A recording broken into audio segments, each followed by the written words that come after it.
Sziasztok! Megnézzük, hogy mi a helyzet a kedvessel, mit gondol, mit érez, mi van most vele, mire számíthatunk, ki mit gondol, mit hoz számára a jövő. Megnézzük akkor, jó? Lássunk is neki. Akkor az szeretett személyetek, akinek ugyan férfi jelölőt raktam ki, de ő lehet nő is, tehát nem a jelölő, a lényeg az, hogy ti, akire gondoltak, őt jelöli ez a személyjelölő. Tehát az a kérdésünk most, hogy ő vele most mi a helyzet nála, mi van körülötte, szóval egyáltalán, hogy mi az ő pillanatnyi állapota, mi van vele most, mit tudhatunk őróla.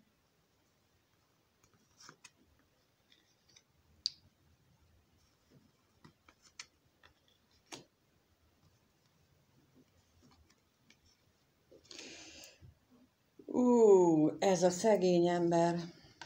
Kijött rá a tolvaj, a kevés pénz, a hamisság, a katonatiszt és a veszteség.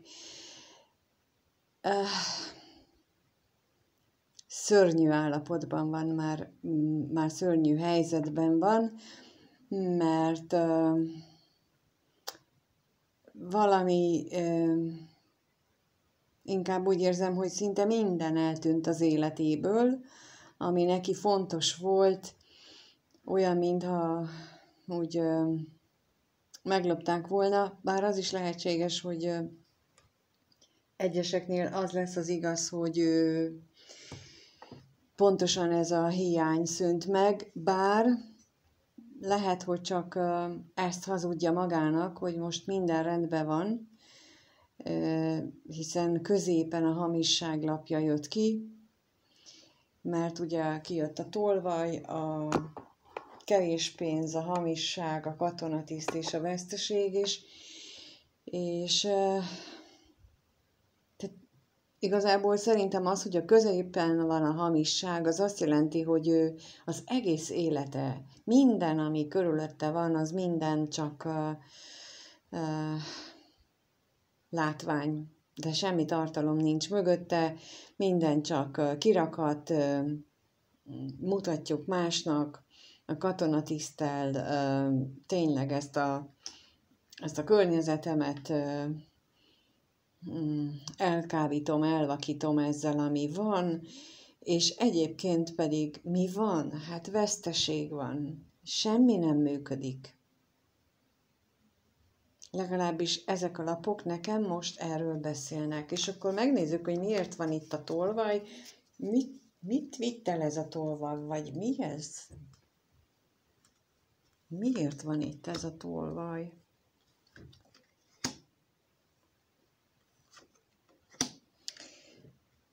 Kijött rá a szerencsétlenség, a bosszúság és a szerelem. És ez nekem most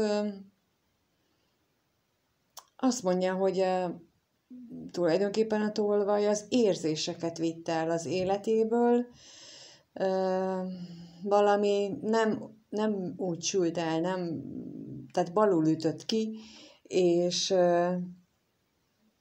ezek az érzések azok elég sok problémát okoztak neki, illetve hát még mindig gondolom, de valami történt, ami miatt ezek eltűntek. Valaki ellopta, és megkérdezzük, hogy akkor mi itt ez a kevés pénz? Ki lopta el ezeket az érzéseket? Hova tűnt el? Vagy mi volt az oka? Vagy mi történt itt egyáltalán a kevés pénzre? Mi jön itt ki? Min gondolkodik ez a jó ember? Kijött rá az ellenség, a gondolat és az örvendezés. És igen, tehát ő azon gondolkodik, hogy mi történt itt. Voltak olyan körülmények a környezetében, vagy ő benne magában, a gondolataiban, aminek az eredménye az lett, hogy eltűntek ezek az érzések, eltűnt a szerelem, és ebben kételkedik, hogy nem is volt az talán szerelem, hanem csak sima felszínes kapcsolódás volt. Megkérdezzük, hogy mi ez a hamisság. Már azért kérdezem meg, hogy mi ez a hamisság, hogy most mi a hamisság? Az, amit ő most gondol, vagy és be akar magának magyarázni, igen, kijött a betegség és a szomorúság. Tehát ezt csak ő be akarja most magyarázni, hogy az egy felszínes kis érzelemmentes kis kapcsolódás volt, ugyanakkor a hamisságra meg kijött a betegség és a szomorúság, tehát hogy szinte belebetegszik ebbe a jelenlegi állapotba, abba, hogy ezek az érzések, ez a szerelem, amit ő érzett korábban, ez eltűnt, ellopták, elvitte az ellenség, aki körülötte van, ez meglopta őt, vagy benne van. Majd úgyis még kérdezünk a gondolataira, talán majd ott választ kapunk, hogy körülötte vagy benne van. A veszteségre kérnék még, hogy mi az a veszteség itt. Kijött rá a lelkész és a remény, és most úgy érzi, hogy semmi remény nincsen. A lelke legmélyig érzi ezt a veszteséget. Tehát semmi reménytelenség jön nekem ebből. Abszolút úgy éli meg, hogy ez a hajó, ez nagyon elúszott, ez nagyon elment, és neki már semmi esélye nincsen ezt visszacsinálni, vagy helyrehozni. Hát, ugye az első lapok, amik kijöttek, nem voltak szépek, de a magyarázók sem tudták ezt feljavítani, úgyhogy ez az ember, ez most nagyon a padlón van, nagyon kétségbe van esve, úgy érzem, de megnézzük a gondolatait, hogy mi körül járnak neki most a gondolatai. Mi körül járnak az ő gondolatai most? Mi az, amit ő gondol? Mi az,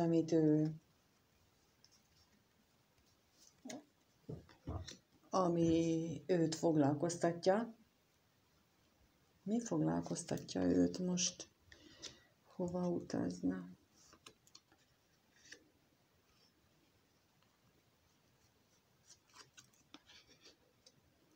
Mi foglalkoztatja őt? Kijött a szerencsétlenség, az utazás, a ház, a féltékenység és a katonatiszt. És ami foglalkoztatja, hát ugye az előbb is kijött ez a szerencsétlenség ott a tolvajnál, tehát valószínűleg ő neki a gondolatait még mindig lekötik ezek a félre sikerült dolgok, és egy költözésen is gondolkodik. Mindjárt rákérdezünk, hogy hova. Félelmek is gyötrik, az is lehetséges, hogy ettől a költözést miatt vannak benne ezek a félelmek, és lehetséges, hogy munkával kapcsolatosan is vannak neki problémái, és ezért gondol, vagy ezért van itt ez a katonatiszt. Megkérdezzük, hogy a szerencsétlenségre milyen bővebb információt kapunk, miért van itt ez a szerencsétlenség, mit kapunk.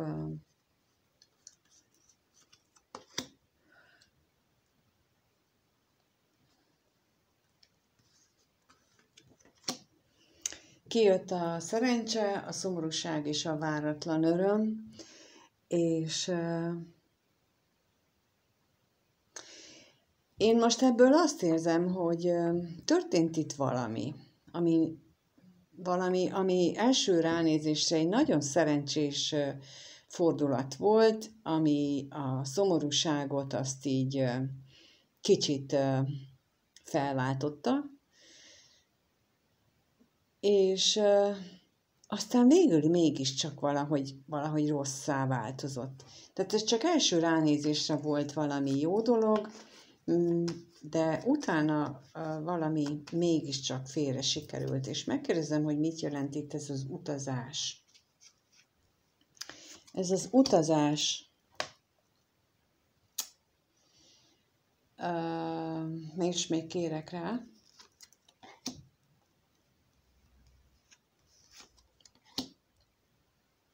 Kijött rá a szerelem, az üzenet és a halál, és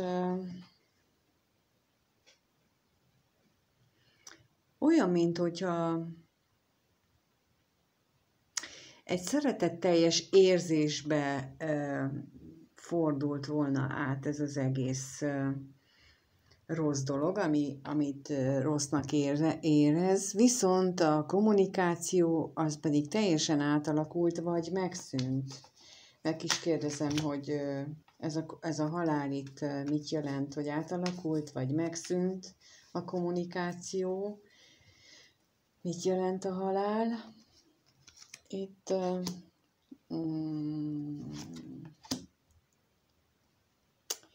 megszűnt. Igen. Megszűnt itt a kommunikáció, a vágyakozás is, és magányosság maradt helyette. Szóval lehetséges, hogy itt még mindig azon gondolkodik, tehát még mindig a múltnak a dolgain gondolkodik, hogy szó lehetett itt a múltban egy költözésről, ami az érzelmeivel szoros összefüggésben vannak, de valahogy vége lett ennek. Megszűnt a kommunikáció, most pedig úgy érzi, hogy már a vágyak is megszűnőben vannak, és csak a magány maradt meg az ő számára. A féltékenységre kérnék szépen, hogy mit tudhatunk meg itt erről a féltékenységről.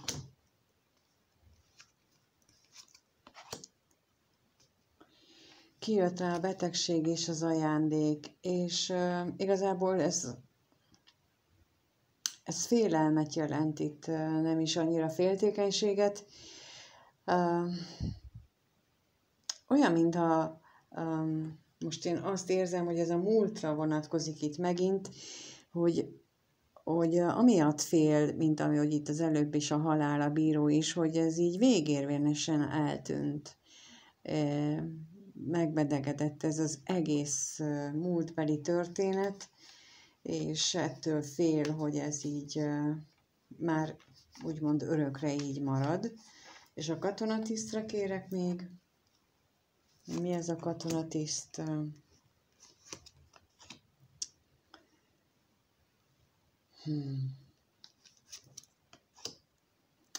Kijött rá a látogatás, a pénz és az özvegyasszony, és ők egymásra néznek, az özvegyember és az özvegyasszony, ők most egymásra néznek, és ebből nekem az jön, hogy nagyon sokat gondolkodik azon, hogy nagyon szeretné látni ezt az özvegyasszonnyal jelölt személyt, ő, és ezen rengeteget gondolkodik. De a pénzzel itt most a találkozásnak a nyomatékosítását, találkozásnak a vágyának a nyomatékosítását érzem, és nem a magányosságot itt jelenleg, hanem azt, hogy ő benne mérhetetlenül nagy a vágy a találkozásra, nagyon-nagyon-nagyon szeretne találkozni. Ki ez az özvegyasszony? Még azt megkérdezem, hát ha válaszolnak a lapok. Ki ez az özvegyasszony? Megtudhatjuk-e? Tudhatunk-e meg róla valamit? Ki ez az özvegyasszony?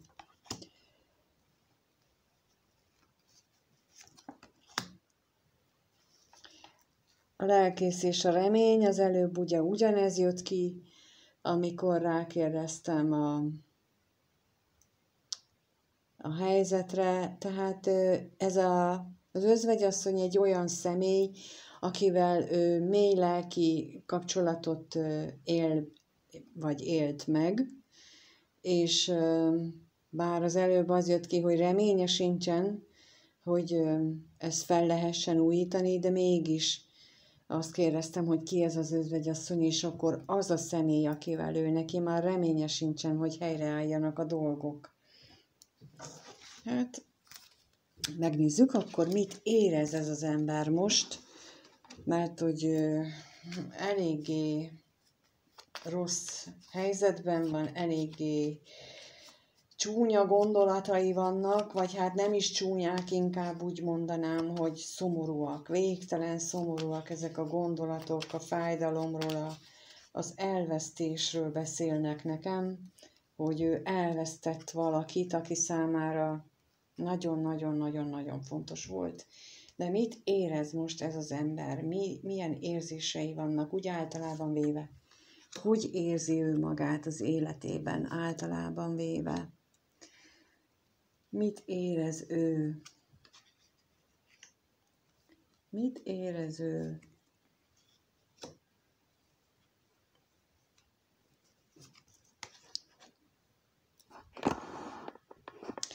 Kijött rá a remény, az özvegyember, a veszteség, a szerelem és az örvendezés, és érzésekre kérdeztünk rá. Hát a központi helyen a veszteség van.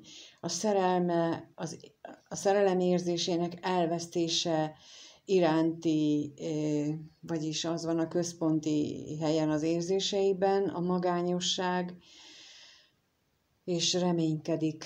De gondolom nem abban reménykedik, hogy ez így lesz, hanem abban reménykedik, hogy még jön az életébe valami jó, mert az örvendezéssel zárult, bár most egyenlőre távolságot mutatnak a lapok, és a remény az egy nagyon hosszú távú dologra utal, tehát hogy nem holnap, tehát nem gondolja ő, hogy ez holnap fog megváltozni, de mégis valamiféleképpen várja ennek a dolognak a megváltozását, az átalakulását. Mit jelent itt az özvegyember? Megkérdezem, az érzéseinél mit jelent az özvegyember?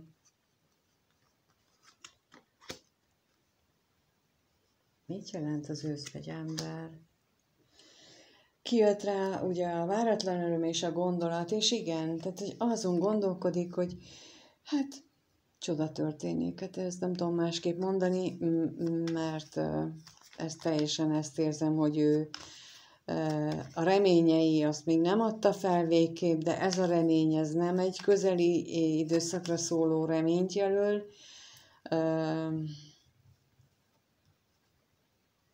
És azon gondolkodik, hogy hát ha valami mégiscsak történik. És a veszteségre kérnék még, a veszteségre, hogy mi az, amit erről tudhatunk. Kijött a levél és a katonatiszt, és ez azt jelenti, hogy még a kommunikációban is távolságtartás van. Tehát még a beszélgetés sem működik, ugye ez már az előbb is kijött, hogy nincs közöttük semmi, akire ő itt gondol. De ki ez a szerelem? És megkérdezem most, hogy mit tudhatunk meg erről a szerelemről? Mit tudhatunk meg erről a szerelemről?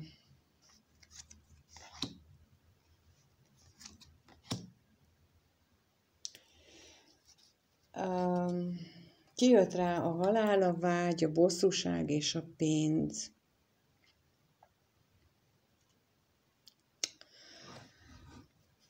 Még rákérdezek, mielőtt mondanék valamit, hogy ez a pénz, ez most pénz, vagy mi ez? Mi ez a pénz?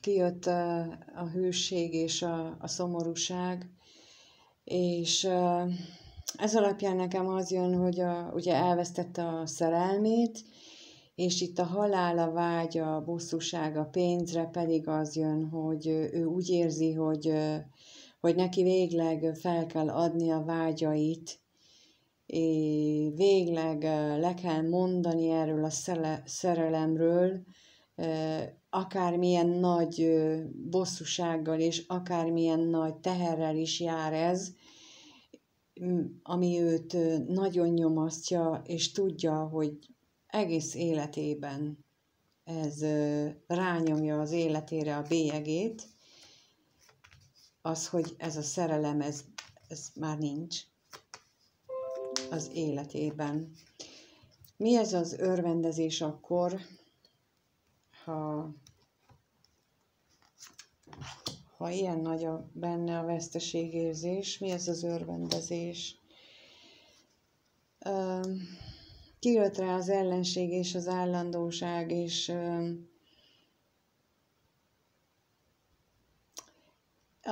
körülbelül annak a folytatása, amit mondtam. Tehát, hogy ő úgy érzi, hogy ő neki már ebben a reménytelen várakozásban kell töltenie az életét, és ilyen felszínes örömök maradnak, és ez itt kijött az állandóság, tehát hogy ez fog így beállandósulni az életében, és ezzel ő neki magának meg kell küzdenie. Tudhatunk meg erről az ellenségről valamit? Ki ő? Ki ez az ellenség? Vagy mi ez az ellenség?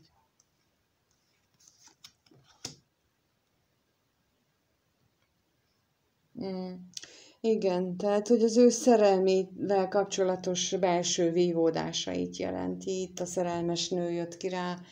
Tehát ugye ezt ő neki valahogy úgy kell feldolgoznia, hogy felszínes volt. Tehát mint az első sorba is kijött, hogy a hamisságnál, hogy ez tulajdonképpen nem is volt komoly. És itt megint azt érzem, hogy a szerelem elvesztésével ő igazából próbálja bagatelizálni annak az érzésnek a mélységét, amit ő elveszített, és felcseréli egy ilyen hedonista életmódra, amikor a mindennapi élvezeteket részesítjük előnybe, és legyen, ami van. Ma ez van, akkor úgy is jó, ha az van, akkor úgy is jó, és egyébként meg biztosan ezt akarta az élet. És nem is gondolkodik el azon, hogy valószínűleg ő döntött így. Mert ugye ott a bíró, az előbb is kijött a halál, a bíró a kapcsolat befejezésénél, és az gyakran arra utal, vagyis én arra érzem az utalást, hogy ő döntött így, hogy ez így vége legyen, de ezt még ő nem látja be. Most akkor viszont megkérdezem azt, hogy ő mit gondol rólad? Te, aki ezt nézed, mit gondol ő rólad? Mit gondol ő rólad, ha rád gondol? Mit gondol ő rólad, ha rád gondol?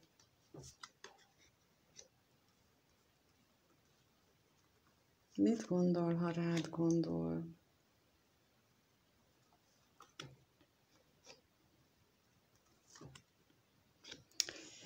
Állandóság, utazás, szomorúság, szerencsétlenség, vagy a szerencse és a remény.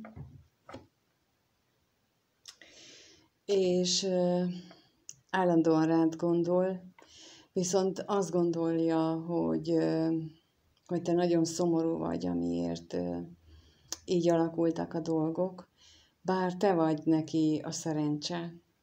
Nagyon-nagyon úgy érzi, vagy úgy gondolja, hogy te egy nagyon szerencsés ember vagy, és az ő számára is szerencsét hozol, és a reményei veled kapcsolatosak valószínű, ami az előbb már kijött a remény több helyen is, hogy azok a remények, azok hozzád kapcsolódnak.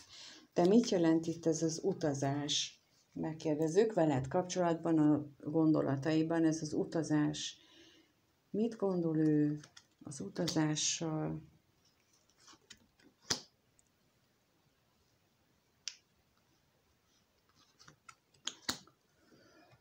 Pénz, özvegyember és üzenet, ami kijött rá, nagyon magányosnak érzi magát, és nagyon szeretne erről beszélni, és a szomorúságra mit tudhatunk meg még?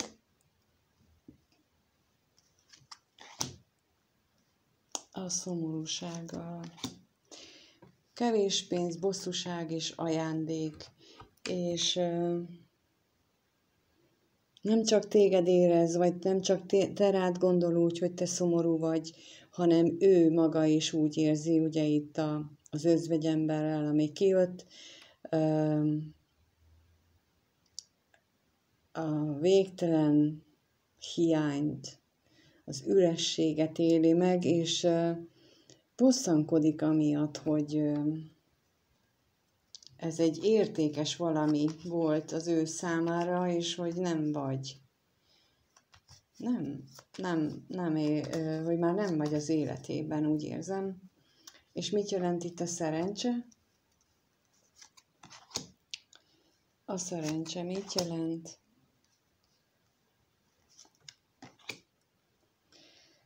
Kijött a veszteség, a hamisság és a gyermek. És ezt egy új kezdetnek érzékelem én, de egy olyan új kezdet, ami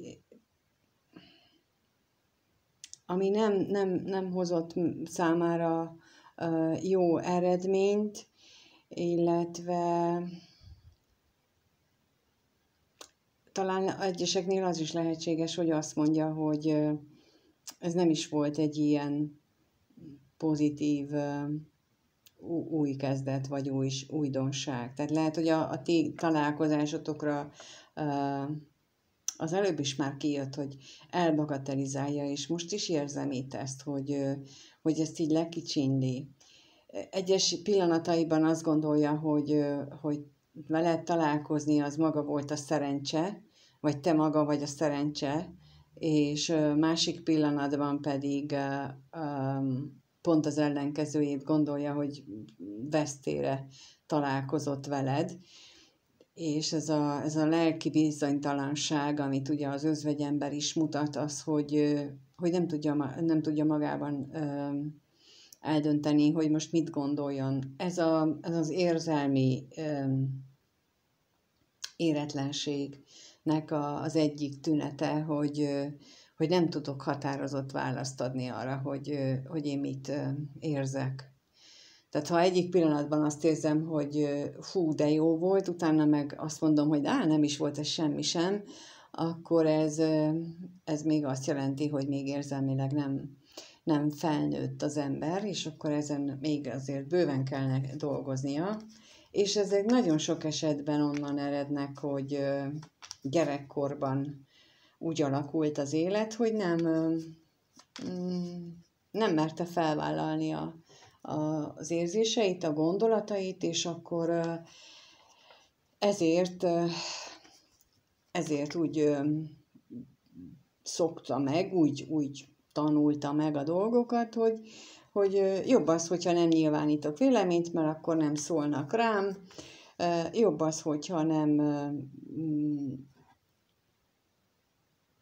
nem mondok határozottan át vagy B-t, mert akkor tulajdonképpen nem vonnak felelősségre.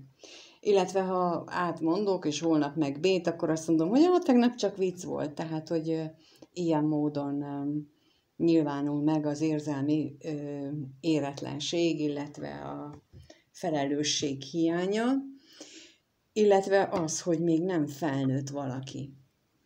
De ezt nem lehet csak úgy megtanulni, hogyha gyerekkorban ezt így szokta meg. Tehát, hogy aki most ezt így megint csak lekezelően azt mondaná, hogy de hát miért nem tudja ezt megoldani, ez egy nagyon-nagyon nehéz önismereti munkának az eredménye tud lenni, hogy ezen valaki túl tud lépni. Ehhez az kell, hogy belássa, hogy a szülei őt rosszul, vagy hát nem rosszul, hanem úgy nevelték, ahogy, és a számára ezt eredményezte, és akarjon ebből kitörni. És mielőtt bárki azt mondaná, hogy hát ezt miért nem csinálja meg, akkor én azt kérdezem, hogy aki nem akar önismereti munkába belekezdeni, igaziba, tehát nem az, hogy elvégzünk 5 tanfolyamot, és akkor megnyugtattuk magunkat, hanem aki nem akar magában mélyülni, akkor őt kérem, hogy gondolkodjon el, hogy könnyű? Könnyű önismereti munkát csinálni? Én szerintem nem, de ez csak az én véleményem is, és nagyon nagy erő és kitartás kell hozzá, hogy az ember ezt belekezdjen. és csinálja. És most azt kérdezzük meg, hogy amikor rád gondol, amikor te megjelensz az ő szeme előtt, akkor ő mit érez? Milyen érzések vannak benne, amikor rá veled kapcsolatosan milyen érzések vannak? Milyen érzések vannak ő benne veled kapcsolatosan? Milyen érzések vannak benne veled kapcsolatosan?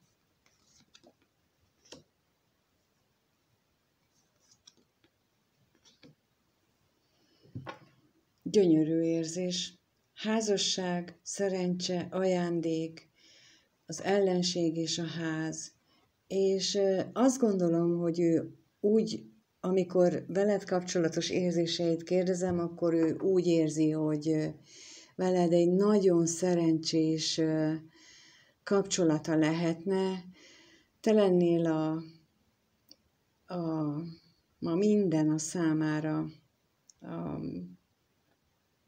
a legnagyobb ő, a legnagyobb valaki, akit ő az életében el tud képzelni. Mert a szerencse és az ajándék a két leget kifejező lap itt ebben, és te mindennek a maximumát jelented számára, az érzéseiben mindenképpen.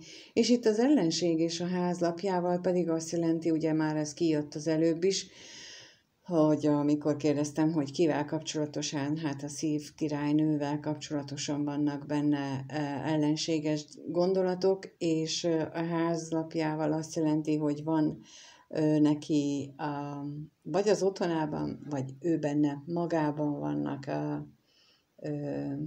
konfliktusai, és magában vannak belső ellenségei, amikor nem akarja ezt úgy igazán elismerni, mint ahogy az előbb is mondtam, hogy egyszerű elismeri, aztán meg nem.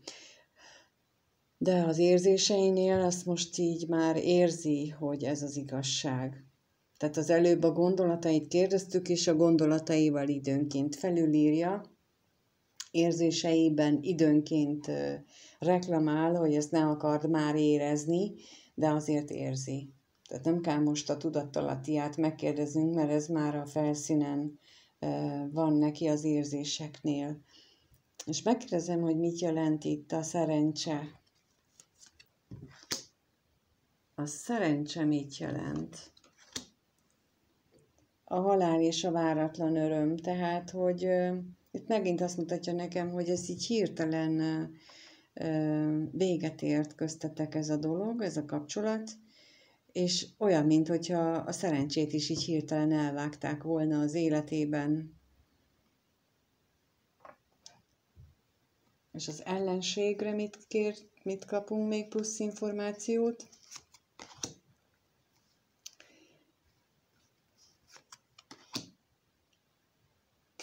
Kijött az utazás és a szerencsétlenség is, igen. Tehát ezzel, hogy ő ezt így szétagyalja, ezt az egészet, és elbizonytalankodja, ez így, az egész ti kapcsolatotok, ez nagyon szerencsétlenül alakult. Nagyon-nagyon szerencsétlen lett ez a kapcsolódás. Ja. Ez a szegény ember, már megint azt tudom mondani, bocsánat, mert az első sornál is ez jött, és most is úgy érzem, és a házra is kérek még.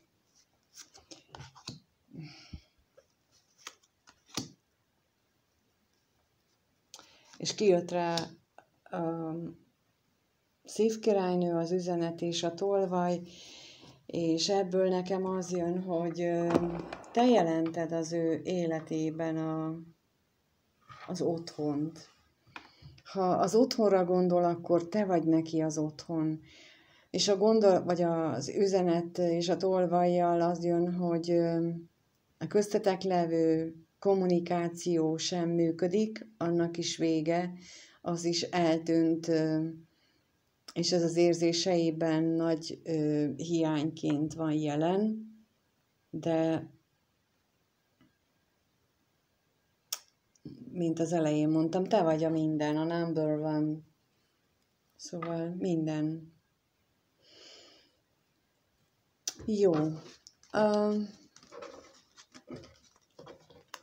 Megkérdezzük még most akkor azt, hogy mi várható veled kapcsolatosan?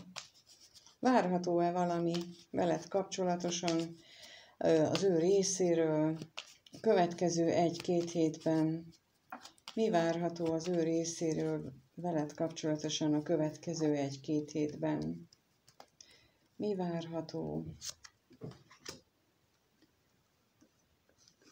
veled kapcsolatosan tőle az következő 1-2 hétben?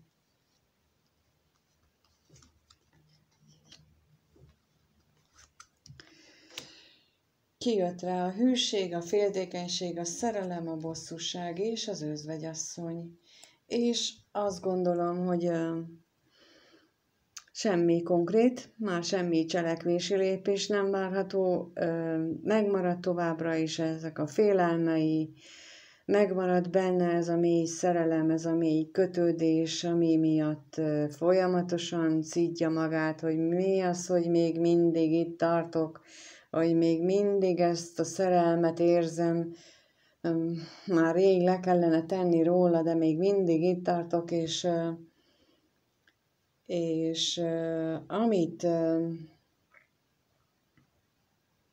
itt megjelenik ez az özvegyasszony. De erre mindjárt rá is kérdezek, hogy ki ez az özvegyasszony? Vagy mi ez? Vagy vele vitatkozik rólad, vagy mit jelent itt az özvegyasszony? Az ő tetteinél, cselekedeteinél. Kijött a lelkész és az állandóság. Lehet ő neki valaki az életében, aki megkeseríti az életét. Most ez jön így a bosszúság, özvegyasszony, lelkész állandósággal. És ez a özvegyasszony, ez lehet akár kicsoda, még akár egy munka is lehet, de az biztos, hogy mélyen megkeseríti az életét, és ez a féltékenységre kérek még lapot, hogy mit jelent itt a féltékenység. Féltékenység. Utazás és örvendezés, és ez azt jelenti, hogy a félelmei elől tulajdonképpen ilyen szórakozásba menekül, hát nem tudok más mondani, tehát ilyen felszínes, menjünk el haverokkal buliba, kocsmába, esetleg otthon hívunk vendéget, és akkor azokkal bulizunk, és jól érezzük magunkat, és attól érezzük jól magunkat, hogy szórjuk a pénzt, és